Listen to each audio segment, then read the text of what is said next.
Thank you all for coming out on this rainy Friday morning. I wasn't sure what kind of a crowd we were going to have today, so I want to thank all of you for coming out here today. We are going to be talking about VA healthcare today.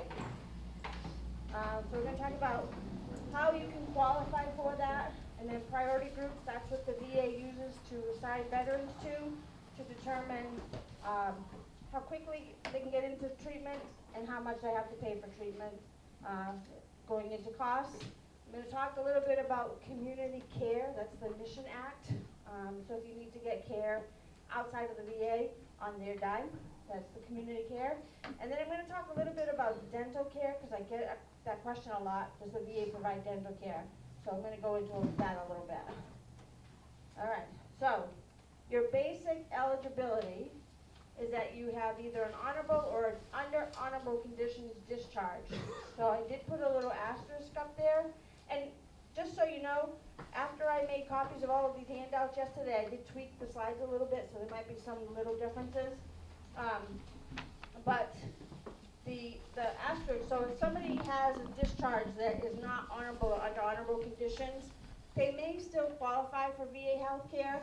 The VA just has to determine what was the reasoning behind, say, the under other than honorable conditions or the bad conduct discharge. It could have been something that your service was honorable, but maybe you had PTSD, a TBI, you started self-medicating, the branch of service discharged you under other than honorable conditions, but the VA might look at that and say, well, we understand the self-medication was due to an injury sustained in the service. We're going to qualify this veteran for health care. So the other condition is that you served any length of time prior to September 7th, 1980.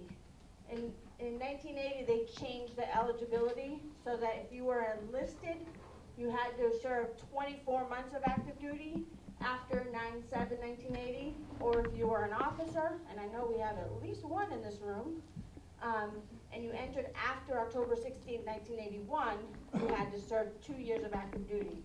Now again, there's another asterisk there, and they do have exceptions, right? There's an exception to every rule. So if you were discharged because of a disability prior to that 24-month mark, or you were discharged because of a hardship or an early out, they will waive that 24-month requirement, not 24 years. Okay, so in addition to all of that stuff, there's what they call enhanced eligibility categories. And there's, I think I counted maybe like 18 or so of them. I'm not going to go into every single one. They're all in your handout. But basically, if you're getting any compensation from the VA for a disability, right? So that's 10% or higher, because 0% you don't get compensation. That's a different category. If you were discharged because of a disability that happened in your service or got worse because of your service, so you had a pre-existing condition that didn't disqualify you from service, but your service made it worse, you could still qualify. That's one of the enhanced eligibility criteria. Another category is, and I don't know that this would apply to anybody in here, but a recently discharged combat veteran. That's primarily for the post 9/11 veterans. Or if you get a VA pension, right? So that's what I'm going to be talking about on October 28th. That is not military retirement. This is something from the VA for low-income veterans. You're a former prisoner of war, go to Purple Heart, receive the Medal of Honor. You get or qualify for Medicaid benefits. Mass Health Medicaid is called, in Massachusetts, Medicaid is called Mass Health. I knew I was going to mess that up. All right, so if you served, it used to be that you had to have served in Vietnam, boots on the ground. The PACT Act expanded that eligibility to Vietnam-era veterans who served in Thailand, in Laos. There's also in Cambodia, but Cambodia is like a 2-week period, so I didn't list it on here. In Guam or American Samoa or their territorial waters, or on the Johnson Atoll, and you have to have served between those qualifying dates that are listed. Okay. Or you served in Southwest Asia, Iraq, Iran, Kuwait, that area. So that's the Persian Gulf War.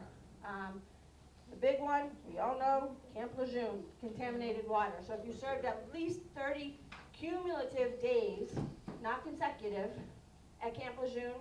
That's one of the enhanced eligibility criteria. And then again, the PACT Act added a new one.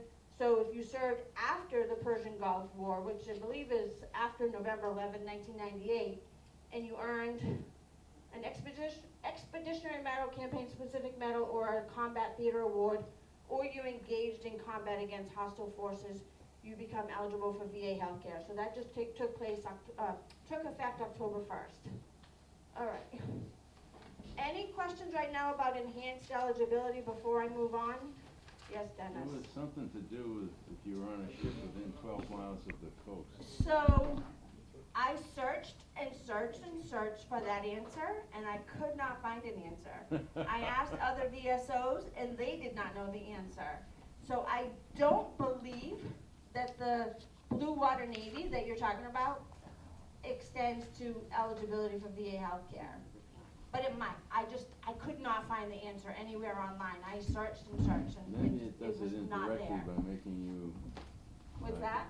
Maybe it does it indirectly by making you disabled in the first place.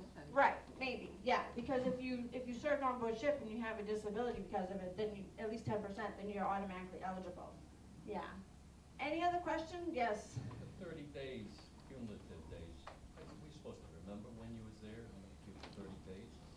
Well, I mean, if you think that you met the 30-day criteria and you apply, they can request your record, or you could request your record from the National Archives. I've heard, I don't know if this is true, but I've heard from other VSOs that they are getting quick turnaround on records requests, like within a month. It used to be like during COVID, it was over a year that it was a wait because they were working at like 10% staffing capacity at the National Archives in St. Louis. But I've heard now that it's like 30 days. So you could request your entire record from the National Archives and then look to see the dates that you were at Camp Lejeune and see if you meet this 30-day eligibility. And I certainly can help you do that. Any other questions? Okay, so those are the enhanced eligibility criteria. There is one more criteria, and that is income-based. So if you don't meet any of those other enhanced eligibility criteria, but your income falls below the geographically adjusted income limit for where you live, for your zip code. So I looked up for Westport, 02790, and this is the income limits. Now it says 2021, that is not a typo. They base your eligibility on the prior calendar year's income. So this is probably gonna change in January, but this is what it is right now. So there's different categories. So to get cost-free medications and travel, your annual income for a veteran alone is just under $14,000. If you're receiving housebound benefits, which I'll talk about on October 28th, same thing with aid and attendance, $17,000 or $23,000. To get cost-free medical care, your income for a veteran alone cannot exceed $34,616. If you have a spouse, it's $41,539. And then to get reduced inpatient copays, it's about $55,000. And then if you are a new or existing enrollee who makes less than $60,445 as a veteran, you would qualify for health care. So if you see this $64,445 and you go over to that other table, that is the maximum amount to qualify for if you're a veteran, one dependent, two dependents, three dependents, all the way down. And again, this is probably all going to change in a couple of months what the income limits are, and it'll be based on your 2022 income. So, questions about this right now? Yes? You don't, that is just another base to get it. You can qualify under the other. You can qualify under the other ones, and it's actually better if you qualify under the other ones because your costs might be less if you qualify under the other ones, which when I get into the cost, you'll see. But this is if you don't meet any of that other criteria and your eligibility is based solely on your income, these are the limits as they stand today. Now, I will say, when you do a healthcare application, they're gonna look at your household income, but they're also gonna look at what are you paying out in medical expenses and adjust that income down, right? So if your income is $61,000 a year, you're a single veteran, but you're paying $3,000 a year in medical expenses, you might still qualify because your adjusted income is gonna fall under that 6445. When you say expenses, does that include a premium? Yeah, your medical premiums, what are you paying for co-pays, for doctors, for prescriptions, for travel, so I think travel is one of them, so. Are Dennis? these like the IRS where they don't count certain incomes? Yeah, kind of, yeah. All right, any other questions about the income part of it? No? Okay. So now we're gonna talk about the priority groups, right? So VA assigns a veteran to priority group from 1 to 8. And then 8 has several subgroups as well that we'll get into a little bit. So your priority group assignment is based on your military service history, your disability rating if you have one, your income level if you don't meet any of the enhanced eligibility criteria, whether or not you qualify for Mass Health, and any other VA benefits that you might be receiving, right? So pension is one of them. And again, as I mentioned before, they say that it determines how fast you can enroll, and I think they put that in there because if you have a VA clinic near you that is bursting at the seams, they just really cannot accommodate any more patients, then they're gonna say, well, you're in priority group 8 or 7, you're a lower priority to get treatment, whereas the veterans in priority groups 1, 2, 3 would get preference. And then again, it helps determine how much, if anything, you pay towards the cost of your care. Now it says if you do qualify for more than one, then you will be assigned to the highest one. So, an example of that. And you'll see when I get to 6, priority group 6, right? So if you served in Vietnam or any of those other locations, if you served at Camp Lejeune, if you served in Southwest Asia, those all fall into priority group 6. But if you have a service-connected disability of 10 or 20%, you're gonna bump up to group 3. If you have a 30 or 40% disability, you're gonna bump up to group 2, and if you're 50% or more, you're gonna bump up to group 1. So they're gonna assign you to the highest one that you qualify for. Alright, so these are just all of the different priority groups and what qualifies you to be in that group. I'm not gonna go over all of these, it's all in your packet. But basically 50% or higher receive the Medal of Honor, right, is 1. 2 is 30 or 40% service-connected disabled. 3 has a whole bunch of them, POW, Purple Heart, 10 or 20%. And then I did want to mention this one here on the bottom. So, Title 38, United States Code, Section 1151. What is that? So I learned a lot about that recently. So that is if you were receiving treatment at a VA facility and there's negligence or malpractice that causes you further harm, you can get disability because of that malpractice or negligence. That falls under Section 1151 of the United States Code. So that's what that is. Okay, so 4 is you're receiving, so you're getting the higher levels of pension, aid in attendance or housebound, or the VA says that you're catastrophically disabled, which you could have a diagnosis or determination of catastrophically disabled, but not be 100%, because maybe your disability is not service-connected, but it is still disabling. 5 is if you have a non-compensable service-connected disability, so you're rated for a disability, but it's at 0%, and then your income is below the limit, you're receiving pension, eligible for Mass Health. 6, there's a whole bunch of them. Again, this is based on where you served. If you served in any of those locations that you have presumptive illnesses. I don't think we have anybody here who would have, Walter's not here today, but I don't think we have anybody who was in during World War II who might have been in Hiroshima or Nagasaki, which I was in Hiroshima. It's amazing there, but not during World War II. Okay, let's see. 7, so this is where your income is going to come into play. So 7 is where your income falls below that limit. You'll be in priority group 7 if you don't meet any of the other enhanced eligibility criteria. 8 is if it's above the income and you agree to pay co-pays, and it's going to be based on the different subgroups. which, again, I'm not gonna go over all of these, it's all in your packet. If you have questions, I can try to answer your questions. But I listed 4 here, there are 2 more, I believe it's E and G. If you meet one of those criteria, you're not gonna qualify for VA healthcare. So that's basically, you don't have a service-connected disability, and your income exceeds the limit, and you're not already enrolled in healthcare. All right, questions about priority groups before I move on? Just to clarify, Yes. higher means a lower number? Yes. Higher priority group means lower priority, yes. Okay. Yeah, yeah. One is best and 8 is worst. It's on the reverse scale of 1 to 10. Okay, so cost. I know this is a big factor for people.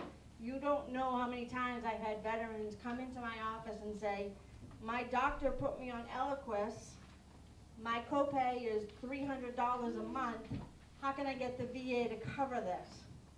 Well, you do have to enroll in VA healthcare and qualify for it, first of all. And then this is not on here, but I will just say this. VA doctors can't automatically let me rephrase that. The VA will not fill prescriptions written by an outside doctor. So if you have a prescription for Eliquis or Renexa or any prescription, but those really expensive ones especially, you have to take that prescription to a doctor at the VA. So you have to enroll and you have to get a primary care physician. You have to take that prescription to your primary care at the VA and say, my civilian doctor said I should take Eliquis, can you rewrite it? And then it's up to that doctor to say, yeah, no problem, I'll rewrite it. Or let me see the doctor's medical notes, or I want to do an exam myself and determine on my own that you need that medication. So, costs. So if you have a service-connected condition, regardless of what it's rated at, even if it's 0%, the VA will treat that condition at no cost. Nothing for prescriptions, nothing for doctor's appointments, nothing. If you need surgery for it, no cost. But any other cost is going to be based on your priority group. So what can they charge co-pays for? Prescriptions, inpatient treatment, so that's you have to stay at least 1 night in the hospital.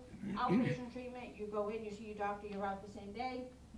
Geriatric and extended care, and maternity care. I don't think we need to worry about maternity care for anybody in this room, because I know there's only 2 women veterans, and neither one of us is having babies.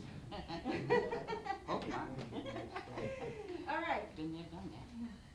So there are some services that the VA will provide, and there is no cost. So readjustment counseling and related mental health services. So if you're a combat veteran and you need to talk to somebody to readjust back into civilian life, that's the vet center. Mostly it's the vet center. You could go to the VA as well, but there's no cost for that. If you were a victim of military sexual trauma, which unfortunately is extremely prevalent in the military still to this day, that's what the MST stands for. There's not going to be a cost for treatment for that. Exams to determine risk of health problems linked to service. So that's the registries, right? They have an Agent Orange registry. They have a Camp Lejeune registry. I think there's a burn pit registry. So those are where they're basically following you to see if you're going to get any of these conditions. You're on this kind of registry thing. The 4th one down is if you are a combat veteran after 1998, which we may only have 1, maybe 2, couple of them here. So, and I know both of you, I know your situation, so this won't apply to you. Okay, so VA claims exams. That's called compensation and pension, or abbreviated C&P. So if you put in a new disability claim, the VA is going to send you for an examination. There is no cost for that to you. That's paid for solely by the VA. I will say this now, and I'll get into it again next week when we talk about disability. Those exams are not done at a VA facility anymore. They were contracted out to civilian doctors. Nobody likes that, but it is what it is, right? And I hate that saying, but that's what it is. Again, care related to your service-connected disability. or if you received nose or throat radium treatments in the military and now you have cancer of your head or your neck, there's no cost for that care. Next, these are some more. So if you are going for individual or group treatment to help you quit smoking or lose weight, the VA is not going to charge you for that because it's going to save them money in the end, because if you're a smoker or if you're overweight, you're probably going to need more medical care down the road, where if you quit smoking or you lose weight, you might become a healthier person and need less treatment down the road. Any VA research programs, everybody here probably has heard of the Million Veteran Program, right? I'm sure a bunch of people probably got stuff in the mail about it.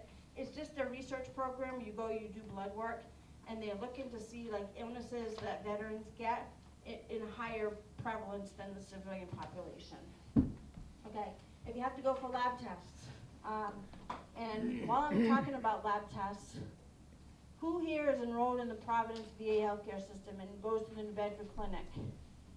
So just so you know, if you didn't already, they are now doing blood work at the VA clinic on Elm Street. You don't have to go to the South End in New Bedford anymore. Oh, God. You didn't know that? No. Oh, yes. They're doing blood work right there now. Okay, so tests to check for heart problems, EKGs, ECGs, where they put little monitors on you and monitor your heartbeat. And then VA initiatives that are open to the public, right? Where you're not really going to get treatment per se, like it's a health fair. I mean, they might do a quick skin check or something like that. There's not going to be a cost for that. All right. Questions about this part of it so far? No. Okay. All right, so now we're going to get into what you are actually paying for. So, if you're in priority group 1, 50% or more service connected, Medal of Honor recipient, or have been rated as unemployable by the VA, then you do not pay for co-pays for prescriptions, period. If you're in priority groups 2 through 8, you will have a co-pay for your non-service connected conditions. And they're low, and this is why if you have Eliquis and you're getting it from a private pharmacy, you want to switch it to the VA if you can. Now again, this is the 2022 rates. These will probably change, but I don't know what the 2023 rates will be yet. But if you look for, so Eliquis I believe is a tier 3 medication. So for a 1 to 30 day supply is $11. For a 61 to 90 day supply is $33. That's a huge difference from $300. So if you think you might qualify for VA healthcare and you're not enrolled, I urge you to come and see me and let's do that paperwork, especially if you're on these high cost medications, because it will save you money. Okay. So inpatient treatment, again, this is where you have to stay at least one night overnight in the hospital. If you're in priority group 7, your copay for 90, again, this is all going to change probably, but for your first 90 days, you have to pay $311-ish copay and then $2 a day. And then for each additional, it's all in your packet. So you can see what they are. I'm not going to go into all of these different numbers, but this top one is 7, the bottom one is priority group 8. All right, so outpatient copays. This is where you go in, you see your doctor, you go home. And again, this is 2022 rates. So if you're going to see a primary care doctor and you do not have a disability rating of at least 10%, then you're going to have to pay a copay to go see your doctor. So it's $15 for primary care, $50 for specialty care, and specialty tests, radiology tests, things like that is $50. But again, no co-pays for x-rays, for labs, for preventative tests, and health screenings and immunizations. They don't charge you for that. So, yes, Dennis? Are these like prescriptions? They have to be approved by a VA doctor? If the VA doctor is examining you and says that you need a prescription, then they can just write it and send it electronically to the VA pharmacy. But if you're going to see a private doctor and you want the VA to fill that prescription, then you have to have a VA doctor who agrees to rewrite it. But these are beyond prescriptions. Are they handled the same way? What's that? Are these, costs handled the same way as prescriptions that you're dealing here? So, if the VA fills it, No, it's but gonna be I'm this not cost. talking exactly about prescriptions, I'm just saying, does a VA doctor have to approve these x-rays and so forth? For the VA to do them, yes, the VA doctor has to order them, What if yes. they're done privately, because you go for private treatment? No, it has to be ordered by a VA doctor. Okay, that was my Yeah, question. sorry. All right, so we talked about outpatient treatment. Okay, and then I'm gonna talk a little bit about urgent care now, I'm gonna get a little bit more into it later, I just wanna talk about the costs. So, you can go to a private VA-approved urgent care facility if you need to, instead of driving all the way to Providence. If you have, you sprained your ankle or something and you can't drive all the way to Providence, you can go to an urgent care. The one closest to us is the South Coast Health, that's in Dartmouth, behind the Hanoush Jewelers, Starbucks, Wendy's, you know where that is?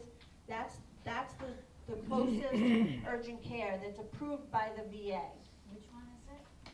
Who asked that? Oh, so if you're going east on Route 6 into Dartmouth, there's the Wendy's is on the corner, and then across the little side street, there's the Hanoush Jewelers, there's a Starbucks, kinda near the mall. Across from Home Depot. Across from Home Depot. And in the back, there's an urgent care clinic, and they are approved by the VA, so you could go there. So you would just show them your military ID and they would You, accept it? well, so, in order to use this, you have to be enrolled in VA healthcare, and you have to have been seen within the last 24 months. And if you're enrolled in VA healthcare, you should have a VA healthcare ID card, Right. and you show them that card. And they'll accept that? They should They accept accept that, it? yeah, Okay. yeah. So, what you pay is gonna depend on your priority group, right? So if you're in priority groups 1 through 5, for the first 3 visits in a calendar year, you don't pay a copay. Now, this is on the slide later, but I'm gonna say it now. You do not pay that copay to the urgent care facility. When you walk out of there, they should not be charging you a dime. They're gonna bill the VA, and the VA is gonna determine if you owe a copay, and you pay the VA that copay, okay? If you go, even if you're priority group 1, where in general, the rule is that there's no cost, but if you're in priority group 1, and you go to urgent care a 4th time or subsequent in a calendar year, you will have a copay. Just be aware of that. So, if you're in priority group 6, then they're gonna look at these special authorities and determine if there's a copay or not. And then if you're in 7 or 8, it's $30 every visit. The exception to that is for flu shots. You can go to a VA-approved urgent care and get your flu shot without a copay. Questions about this? I know this is a big one that a lot of people ask me about. How did I know you were gonna ask me a question? The VA health card. Yes. ID card. He is enrolled in that urgent care, but he doesn't have the health card. He has a military card for a discount. but he So you can go to, and this is what I was told, I don't know if it's changed, but you can go to the VA hospital in Providence or Boston, Brockton, wherever, and get an ID card at the VA at the ID office. Or you can go to the New Bedford Clinic on Fridays and go to the desk. Now, they're not gonna give you the card right then and there. They're gonna enter it into the computer system, it's gonna be sent to the printer and be mailed to you. But on Fridays, you can go to the New Bedford Clinic on Elm Street. I would just make sure that you have proof of your service connection, so it says service connected on the bottom underneath your picture. Is that necessary to have that health card? It's not necessary to have it, but remember the first session when I was talking about going to the base and shopping at the PX and the Exchange as a service-connected disabled veteran? They need to see that card. They need to see that you're service-connected. Would this card be all right? No, that's. I'll look at it later, Howie, and tell you. I don't know. Okay? Any other? Yes, sir. Just for point of information, people, I have used the South Coast Healthcare in Fall River with a market basket. Fall River has one as So- well. I don't know which one it is, Market Basket? Right? It's right at the beginning of the Well, mall. South Yeah. Coast has 100 of them though, are they Yeah. all South Coast They're, is? they're not, no, That's what because I'm there's a thinking, South right. Coast right in Westport, and it's not VA approved. Well, So I looked up the one in Dartmouth. I know there are some in Fall River. There isn't, if you go to the VA's website, you can put in your zip code and that you're looking for an urgent care facility, and it will give you all of them. The Minute Clinic inside CVS is one as well, but the Minute Clinic is limited to what they can do. I mean, basically, they probably can just do your flu shot. I don't know what else they can do. I don't think they have a nurse practitioner on staff to, diagnose a sprained ankle. I don't believe they do. They used to, but. They I mean, used it's to? still, Yeah. they're limited, I don't know. they're limited. So, but yes, there are some in Fall River. I don't know exactly which ones they are. I have used it prior. Okay. And I never had no Okay. problem, just to So- let people know. Just because you use something prior doesn't mean it's still approved though. So you really should double check before you go, because sometimes they might drop one and say it's no longer approved. All right. Next slide. Geriatric and extended care. So this is like if you're in a VA community living center, nursing home at the VA cost. So there's no copay for the first 21 days within a calendar year. Well, not a calendar year, within a 12-month period. And then starting on the 22nd day, there are costs associated with that. And these are the costs. So if you're inpatient, outpatient, or if you're homeless, these are the costs on here. I'm not gonna get into all of this stuff in here. All right. Maternity care, again, I put it in here because it is something that women veterans could use, but it doesn't apply to anybody in this room. All right. Questions about costs, VA healthcare costs. We're gonna move on, and we're gonna talk about community care. So this replaces like the Veterans Choice Program, any of the other programs where you can get care in the community, and this falls under the Mission Act. So basically, it's where you are getting care in the community, and it's paid for by the VA. So it is available based on certain conditions, certain eligibility criteria, which is going to be on, I think, the next slide. And it does have to be authorized by the VA first. Exception of urgent care and emergency care, but in general, like if you're, so an example would be if you are a veteran and was recently diagnosed with prostate cancer and you were exposed to Agent Orange in any of the locations where they established presumption of exposure, and you're not currently enrolled in VA healthcare, and you say, you know what, I'm gonna put in for my disability now, and because of the exposure and the diagnosis. So you go and you get into VA healthcare. But you've already been getting treatment from a private doctor for your cancer diagnosis. The VA could, and I'm not saying they will, I'm saying they could say it's the best interest of the patient to stay with the doctor, the oncologist that's already been treating them, so there's some continuity of care. But it does have to be authorized by the VA. And then you do have to be enrolled in VA healthcare, and it does say that you have to be eligible for care as well without needing to enroll. I don't know exactly what that means, I'm gonna be honest with you. I think there's like some certain, maybe like you're eligible because you have the cancer diagnosis and you have the presumption of exposure to whatever, and you're eligible to enroll, but you choose not to. I don't know. All right, Do you so, have to go to Bridgewater to get this authorized by the doctor, or does New Bedford office handle that? wherever, so there's actually a community care office in the VA hospitals, and it's whatever healthcare system you're enrolled in. So if you're enrolled in Providence, it's the community care office in Providence. If you're enrolled in the Boston healthcare system, that would be Jamaica Plains, West Roxbury, and Brockton. So it's wherever you're enrolled in, the community care office would authorize this. Did I answer that question? I guess. Yes, okay. Everything's complex. It is complex. All right, so this is the qualifying criteria. And I'm gonna tell you, some of this is not gonna apply to us in this area, because we're fortunate that we have have a lot of VA healthcare really close to us. So the first one is that the veteran needs a service that's not available at a VA facility. The example they use is maternity care, because the VA does not provide maternity care. Maybe they will down the road, but right now they don't. So if you're a female veteran enrolled in VA healthcare and you're pregnant, they're gonna send you out to community care. The next one is that you live in a state without a full-service VA medical facility. Yeah, that's not Massachusetts. It is New Hampshire though. So if you move to New Hampshire, they don't have a VA hospital in New Hampshire. They send you to JP. They could. I used to could. live there for a while.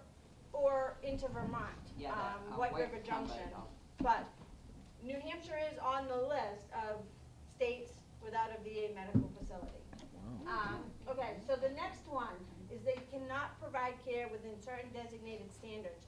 There's 2 standards for primary care and 2 for specialty care. And one of them is not gonna apply to us, the other one might.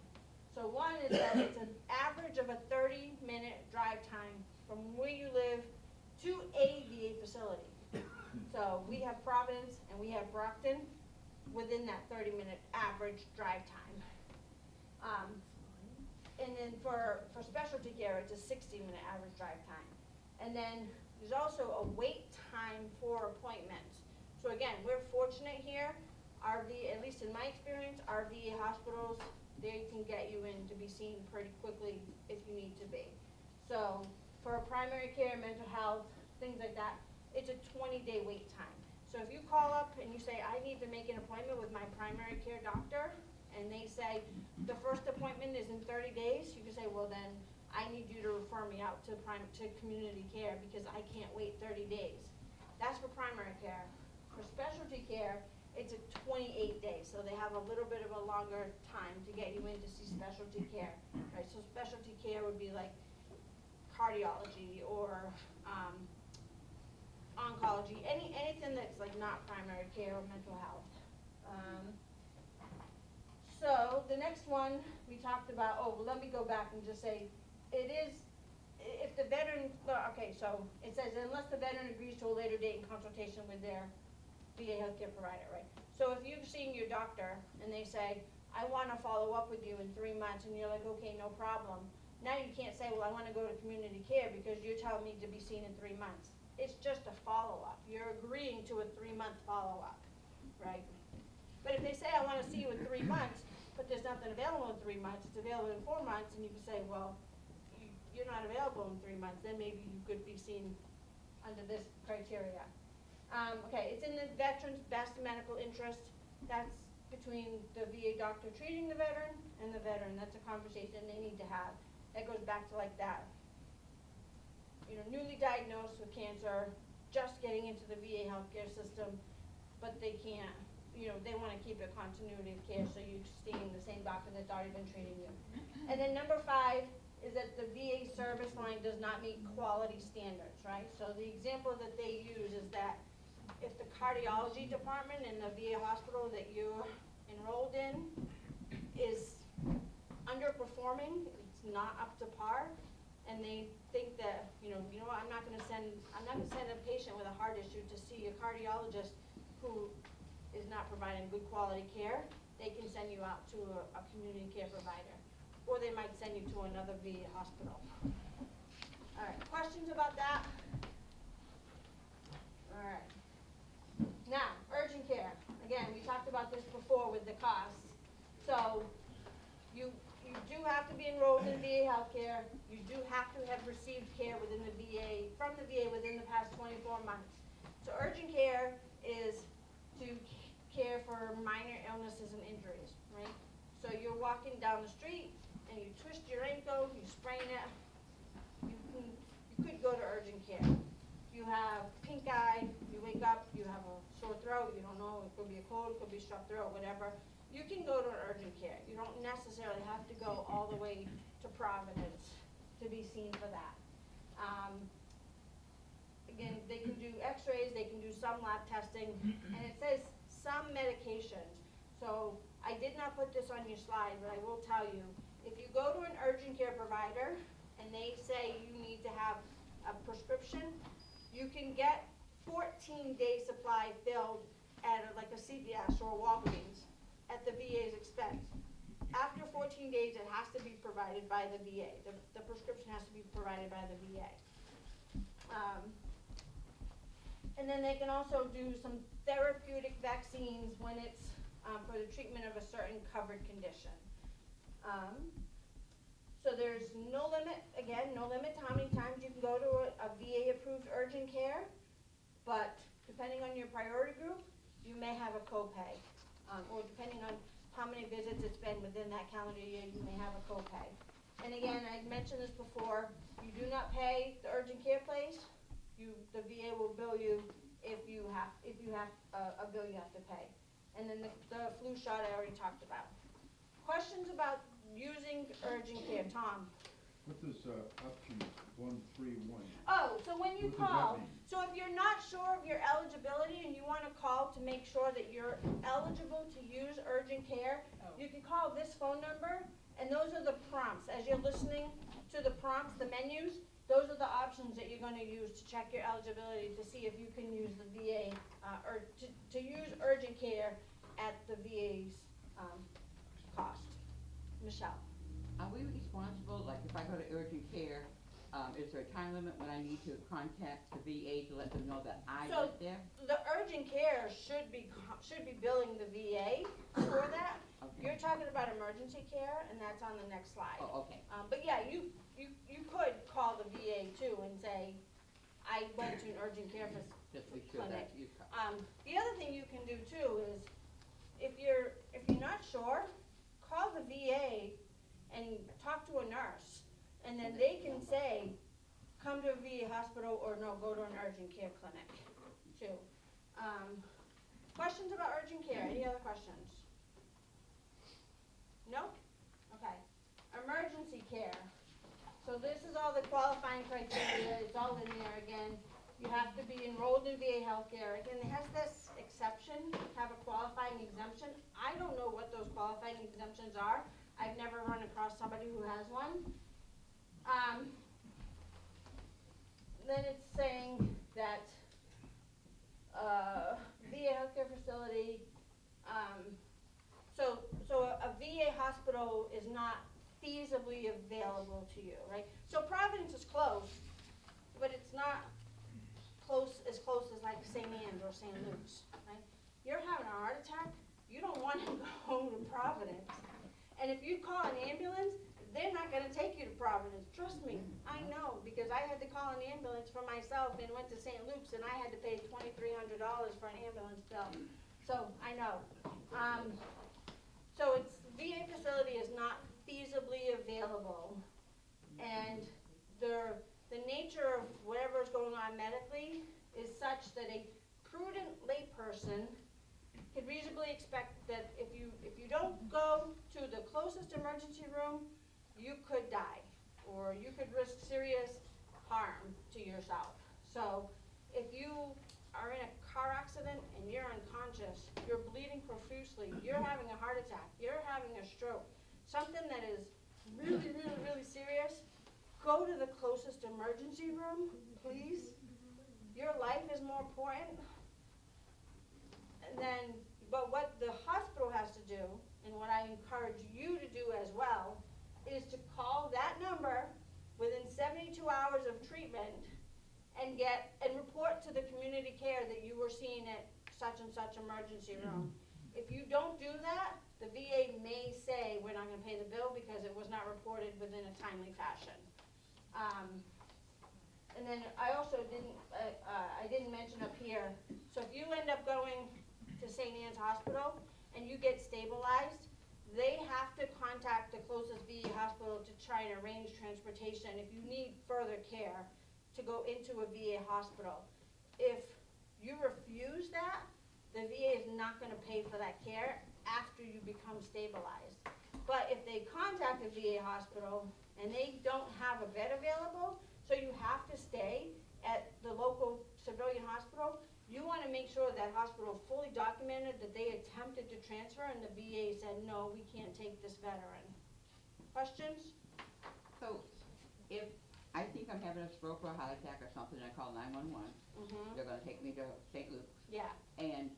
but I will have to pay for the ambulance, No, not necessarily, okay? but possibly. I had to pay for the ambulance Yeah, I don't understand. because my disability is less than 30%. Oh, That's why. So if you're 30% or more, the VA might cover the cost of your ambulance. For me, they didn't. I know that. Yeah. So if you're, I know we have quite a few that are at least 30% service connected in this room. So you should be okay if you have to take an ambulance. And also, if you have private insurance, the private insurance could pay for the Medicare, ambulance. whatever. What's that? The Medicare or whatever. Yeah, so if you have Medicare, AV, if you have Medicare supplement, other private insurance, they could also be billed as well. I don't have other insurance, so I had to foot the $2,300 bill for the ambulance from Dartmouth to St. Luke's. Ridiculous. Okay. You might wanna remember that the ambulance people can save your life before you get to the hospital. That's true too. Yeah. That's true. You Yeah. don't cut corners. Yeah. they didn't use But they're still gonna take you to a hospital probably anyway. Yeah, just- they will, but they Yeah. might do something on the way that enables you to get there alive. Yeah, yeah. So questions about this? No? Okay. So last thing I'm gonna talk about is dental care. And I get the question all the time. Does the VA provide dental care to me as a veteran? The short answer is no, but again, there's always exceptions. So if you are 100% service connected, including for individual unemployability, you can get dental treatment through the VA at no cost to you. If you're less than 100%, you can't get it unless your disability is for a dental condition, then they will treat that condition. Or if you're a former prisoner of war, and then if you have a non-compensable disability for a dental condition, then they will just treat it to make sure that you have a full set of working teeth. So that's the only eligibility to get dental care at the VA, and that I stress at the VA, because there is potentially a way to get dental insurance, kind of sort of through the VA, which is the next slide. Did you have a question? Yeah, no, I had a double bypass, Yep, okay? At the time, I was rated 100%. yep, Okay, they paid everything. Yep. okay? I am down to 60%. yeah. So you don't qualify So I for, wouldn't, so if something else happens to my heart, I'm not, if you go back up to 100%, then you would be able to get dental care through the VA, but until that point, no. 60, nah, okay. Yeah, all right. yeah, okay? One thing about that, the 100%, is if you have a temporary 100% rating, you won't qualify for dental care, even during that short 3-4 month window, right? How can you get a temporary 100% disability rating? Let's say you injured your knee in the military, you're service connected for your knee, and now you need a total knee replacement. So you can put in for a temporary 100% disability while you're recovering from your knee surgery. And the VA, it takes a while, but they will eventually grant it. But during that 3-month window, you're not eligible for VA healthcare because it's only a temporary rating while you're recovering from surgery. Regina, did you have a question?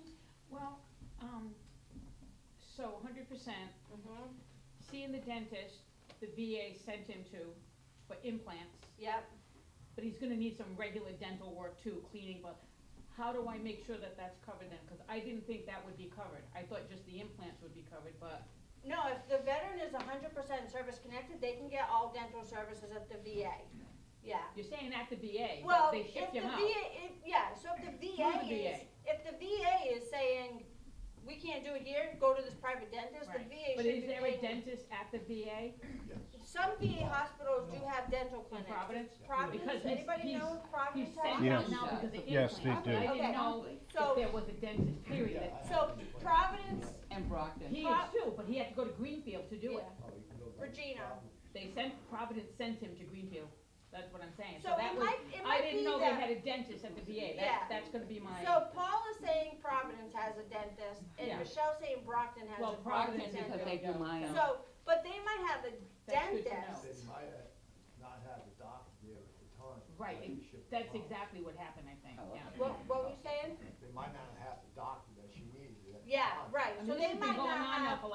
months, I They, mean, it's a yeah, process. they might not have an oral surgeon on Right. staff, so they're gonna refer that out, right? That's probably gonna fall under the community care. Okay, but that, I didn't know that he could get regular dental Yes, care. if these 100%, yes. The oral surgeon is still in service, Mhm. he's in a reserve. Oh, okay. So he's been shipped out the last 2 Oh. years. He comes back every once in a while. Oh, okay. For Providence? Yeah. Okay. So I've been referred to, Oh, Michelle, sorry.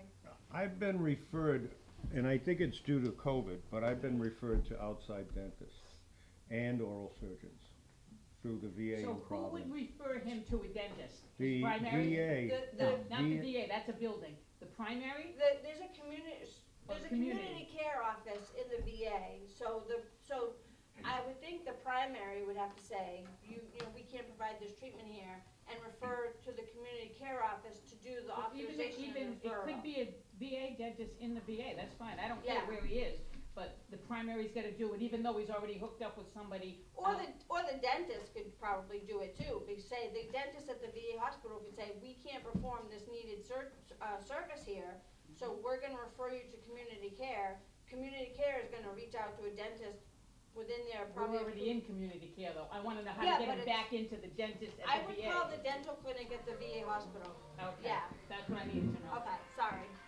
George? Question, I may have to have a knee replacement. Yeah, Now I'm at 60%. yeah. Will the VA pay, or am I gonna have? So you're at 60%, so if you have the surgery done at a VA hospital, Right. there's no cost to you, because you're in priority group 1, Oh, where there's no costs, except like urgent care stuff. But if the VA does your surgery, there will be no cost to you. but I- You could be 10% like me. I'm 10%. I had to have my gallbladder removed at the VA hospital. I didn't pay a penny, and I was there for 3 nights. oh, I was yeah. figuring where my percentage dropped down, it may not cover it. No, because you're still in priority group 1, and Okay. you're above that 10%, right? So if you're 10% and above, Okay, you have no copays for inpatient, outpatient care. okay, thank you. Okay. Yep. All right, so, any more questions about this part of the dental care? All right, so, Thank you. if you do not qualify for dental care at the VA, like probably the majority of service-connected veterans, and you're enrolled in VA healthcare, you can, if you want, buy into the VA dental insurance program through either Delta Dental or MetLife. So you contact them, there's different plans you can choose from, you pay a monthly premium, and then, sorry, I don't know what's going on here. It's, we got a heartbeat. Yeah. It's alive. I thought it was George. So, and then you have dental insurance through one of these programs. I don't know what is going on here with this thing. Oh, it must be come back here. Hold on. I don't think it's you. Lower the volume on that. Does that You need batteries? still? I don't know. I just don't put like new these batteries. batteries? I just put new batteries in there. We're almost done. This is the last slide. All right. Look at So again, you can, go onto the VA's website, and on the resources slide, there's a link to the dental page. And then you can click down to either Delta Dental or MetLife, buy dental insurance. There's premiums depending on which plan you choose. You may have co-pays for it, but it might be cheaper than dental insurance through an employer or through just buying dental insurance on your own. It's just an option for you. And then these are the resources. So if you signed up for this, I emailed you this presentation, all of these slides, all of these links should be clickable in your PowerPoint or in your PDF file that I sent you. If you did not sign up and you give me your email address, I can email you the slides. But that's my presentation about VA healthcare. Does anybody have questions about any of the topics I covered? I just have something to add. Okay. I travel a lot, Yeah? and I find it advantageous to sign up for the VA nearest me when I'm traveling. And that eliminates a lot of red tape, Yeah. because now they can see my records, and if I run out of a medication, I don't only get a 14-day. Right. And it just takes a phone call. That's all it takes. So I just wanted to share that have a lot of people who, Snowbirds. Yeah, They have a travel snowbirds. office phone Yeah. number, right? what's that? They have a travel office phone number, and they'll hook you up into, like, we used to go to West Palm Beach. Yeah. They'd hook us into West Palm Beach, and then when we leave West Palm, we'd have to get rehooked into Yeah, Providence. you're basically saying, I wanna transfer my care to this system Right. for this Otherwise, amount you're of like a new time. patient to them. Yeah, yeah. So one thing I didn't mention on here, is if you go into a VA appointment for a service-connected condition, or, what is it, I think it's 50%? I'm not positive about the percentage. But I believe if you're at least 50% service-connected, the VA will reimburse you for mileage to and from your appointments.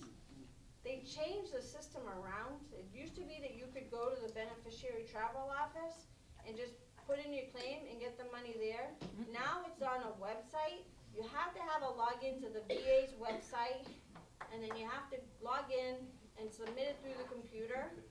It's so And there's complicated. like a 6 to 8 week Yeah. turn over Yeah. before you get it. In regards to what you're saying, you can still go to the travel window, and there's a form you can fill out there real quick. They're still letting you do that? And just give it to them, That, and within a couple of weeks, it'll be Yeah. going in your account. that might just be that particular Just so you can hospital. know. You don't have to go on a computer if you don't have one, you know. When was the again, last is time that you did that? 'Cause Providence? that form was, Few weeks, yeah, 'cause month that ago. form was like so confusing when we got it. Is We that, opted just not to do it. Yeah, I got a phone too down there. is that Very Providence? simple. Yeah. So Paperwork we got Providence No, might the have paperwork we said, got was, he was No. going to dialysis 3 times a week, Hmm. and maybe that's different, cause it was set up. We opted just forget about it, it was just I not know worth the it. dentist, or wherever I go over there, I live in Westport. Yeah. That tells me I just go to the window, the travel window, they give you the form, it takes you 2 Yeah. minutes to fill it so out. that might You just, return it to them, they push it through for Yeah. you, and you give them the account, and it goes into your account. that might I'm just gonna be relook at that Providence then. that's Yeah, doing in the that. main building, I know where it is on the right, okay, yeah, to the right. yeah. Yeah. So Tony, that might just be the Providence Hospital, because maybe they got a lot of complaints. But I know that the official policy is that it's supposed to be done through the web now, Right. through the Well, I internet. know they do, that's the only place, I use, Providence and New Bedford. Yeah. Yeah, Michelle. In Brockton, you have to, I was needing to go to the travel office only because I needed to put in for my checking account information to Yeah, them. yeah. And then they just send it. But we were doing on that where you check in, Yeah, that machine. right. There was a line there, but I noticed that the last 3 times I've checked in, that line's not there, so. Yeah, cause you're I'll supposed to I'll go, check. I'll now check on you're that supposed to later. go online, onto the VA's website, log in, and go to the travel reimbursement page, and if it's connected right, your appointments will come up, and you just click your appointment, and then submit it for reimbursement, Okay, yeah. I'll check that travel and then I'll let you know because I Okay, heard about that. I'm happy to help people with that. I tried to help one person before, but his wasn't set up right, cause he had 2 accounts, and one was linked to travel, and one was linked to the appointments, so, yes, sir. Just curious, on all this healthcare, you didn't mention Yeah. eyeglasses at all. Oh, What's the I meant story to, on eyeglasses? right, Eagle Square right. there. I meant to add this in here. So I know that if you have at least the 10% service-connected disability, they will provide eyeglasses, hearing aids, that kind of stuff. I know there's like stipulations with eyeglasses, and off the top of my head, I cannot remember what they are. I know where it is. I can look it Yeah, up Eagle Square. and tell you. Yeah. I meant to add that in here, and I just completely spaced it out, I apologize for that. But I know that there are some people who either can't get glasses or might have to pay for their glasses. I don't remember the exact rules for that. Sorry, I dropped that ball. Any other, yes? Could you send it to us on email? when you I find it? can, yes, I can, yeah. Any other questions? George, Don't have a question, but I have a comment. okay? Great presentation, Thank okay? Yeah, great job. Very good. Thank you Thank you very much. All right, so, Above and beyond. So, next Friday is VA disability. And even if you already are 100% service connected, I still conditions that I'm gonna be talking about, especially for like the burn pits. There's a couple for people who served, and were exposed to Agent Orange. If you're less than 100%, I'm gonna be talking about a program called Individual Unemployability, which could potentially get you up to 100%. I'm gonna be talking about the nexus, if it's not a presumptive condition. So it's gonna be a good topic, I think, to cover. So Thank you. Thank you. You're welcome.